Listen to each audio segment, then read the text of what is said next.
ప్రేమ అనేది ఈ లోకానికి ప్రేమించడం ఎలాగో నేర్పించడానికే వచ్చింది. అలాగే ఈ జీవితంలోని మధురానుభూతులను చవి చూపించడానికి. ఒకవేళ దీని గురించి చెప్పమంటే నేనే ప్రతిరోజు ప్రేమలోని కొత్త కొత్త రూపాలను చూస్తూ ఉంటాను. ప్రేమలో కొత్త అనుభవం, ప్రతిరోజు కొత్త ప్రేమ రోజే. ఏం చేయమంటారు? ఈ ప్రేమ అనేది అనంతమైనది, దివ్యమైనది కూడా. ప్రేమ ప్రపంచంలోని అతి గొప్ప కవచమే కాదు, అతి పెద్ద ఆయుధం కూడా. ఈ ప్రేమనేదే లేకపోతే ఎలాంటి న్యాయమూ ఉండదు, ఎలాంటి శాస్త్రమూ ఉండదు, మనకు జీవితమూ ఉండదు, అలానే అంతమూ ఉండదు. ఒకవేళ ఈ ప్రేమ మనసులోకి వచ్చింది అంటే ఎవరితోనూ ఏ సమస్య రాదు. ఒకవేళ వచ్చినా కూడా అది నిలబడదు. ఈ ప్రేమ చేయలేనిదంటూ ఏమీ ఉండదు.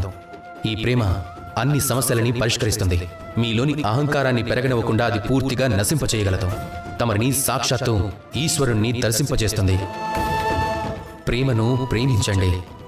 ప్రేమకై లోకంలోని ప్రతి వ్యక్తిని, ప్రతి వస్తువుని, ప్రతి ఒక్క పక్షిని, ప్రాణిని ప్రేమించండి. అలానే ఆ ప్రేమతోనే పలకండి, రాధాకృష్ణ.